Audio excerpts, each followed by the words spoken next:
faith militant uprising that lasted between the years 41 to 48 AC was the downfall of King Aenys Targaryen and a constant thorn in the side of the reign of King Maegor the Cruel. The rebellion itself was led by a militant order of the Faith of the Seven, namely the Poorfellows and the Warriors' Sons, against the rule of House Targaryen. In the early era of Targaryen Westeros, before King Jaehaerys' doctrine of exemptionalism, tensions ran high between the Dragon Lords and the Faith of the Seven. Namely, the Faith objected to House Targaryen's incestuous and polyamorous marriages. In the case of King Aegon the Conqueror, the Faith were willing to overlook these issues.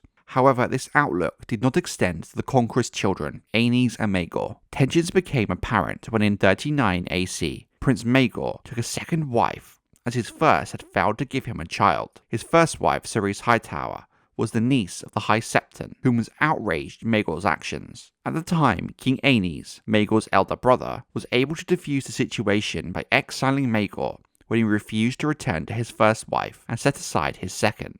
However, things reached boiling point in 41 AC, when the king allowed the marriage of his eldest two children, Prince Aegon and Princess Rhaena. Almost immediately, there was opposition from the Faith and the High Septon to the marriage. The Septon who performed the marriage rites was expelled from the Faith, and 2 weeks later was murdered by a group of Poorfellows who had taken up arms. More Poorfellows attempted to scale the walls of the Red Keep, while a sect of the Warriors' Sons began to fortify the Hill of Rhaenys. Thousands of Poorfellows threatened the king's supporters, and dozens of lords gave their support to the Faith. By the end of that year, most of the realm had joined the side of the Faith. King Aenys, unable to decide how to deal with the rebellion, fell ill. He collapsed when he learned that Rhaena and Aegon were besieged at Crakehall and died 3 days later. King Maegor would return from his exile to usurp the throne from his nephew, Prince Aegon. Maegor quickly took control of King's Landing, though it was a hard-fought process. But with the capital back under control, the king could set about crushing the wide uprising, a task that would end up taking years, with several battles and smaller skirmishes plaguing the rule of Maegor. However, perhaps one of the most influential of these battles came early in King Maegor's reign in 42 AC. Across Westeros in the Reach, at the small town of Stonebridge, nearly 9,000 Poorfellows under the command of a man known as Wat the Hewer found themselves caught between 6 hosts loyal to the Iron Throne as they attempted to cross the River Manda. With half of his men north of the river and half on the southern bank, Wat's army was cut to pieces by loyalist forces. His untrained and undisciplined followers, clad only in boiled leather, rough spun, and scraps of rusted steel, and armed largely with woodsmen's axes, sharpened sticks, and farm implements, proved utterly unable to stand against the charge of armoured knights on heavy horses. So grievous was the slaughter that the Manda ran red with blood for 20 leagues, and thereafter the town and castle where the battle had been fought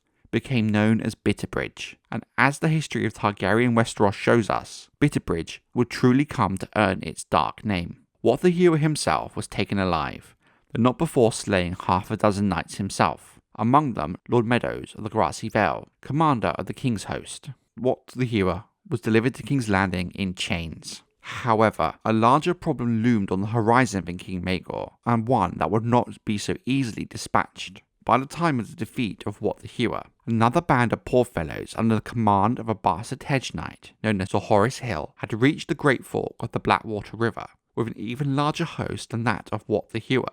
Close on 13,000 men, their ranks were stiffened by the addition of 200 mounted warriors' sons from the Stony Sept in the Riverlands, and household knights and feudal levies from a dozen rebel lords from the Westerlands and Riverlands. Lord Rupert Farwell, named as the Fighting Fool, led the ranks of the pious who had answered the High Septon's call. With him rode Lionel Lorch, Sir Alan Terrick, Lord Christopher Wayne, Lord John Leicester, and many other purist knights and holy men. The army of the faithful numbered 20,000 men in total, and would prove a much tougher test than the ragged band led by Wat in the Reach. King Maegor had managed to rally an army that was of like size to that of the Faith Militant. However, unlike the common misconception many like to believe, the size of an army is not the be-all and end-all of a battle. The quality of the fighting men must also be considered. The king had almost twice as many armoured horsemen, as well as a large contingent of longbowmen. The king himself would of course be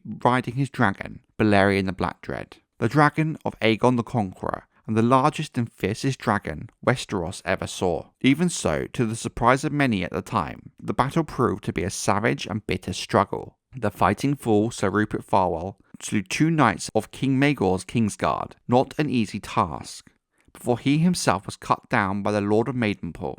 Big John Hogg, fighting for the king, was blinded in one eye by a sword slash early in the battle, yet somehow he managed to rally his men and lead a charge that broke through the lines of the faith and put the poor fellows to flight. An unfortunately timed rainstorm managed to dampen Balerion's fires somewhat, but could not quench them altogether. The dragon was still unstoppable, and ensured the faith militant never really stood much of a chance of victory. Amidst smoke and screams, King Maegor descended on Balerion again and again to serve his foes with flames. By nightfall, victory was his, and the remaining poor fellows threw down their axes and streamed away in all directions. While King Maegor's victory at the Great Fork was an overwhelming success, damaging and slowing the faith uprising greatly, they would never decisively be defeated and would remain a thorn in the side of the king for the whole of his 9-year reign. But for now, it did allow the king to return his attention to other pressing matters in the rule of his new kingdom, such as the building of the Red Keep and Dragon Pit, and securing his rule from his rivals, such as Prince Aegon, who was on the run with his wife in the Westerlands. It would not be until the rule of King Jaehaerys, many years later, that the faith militant would finally be put to rest for good.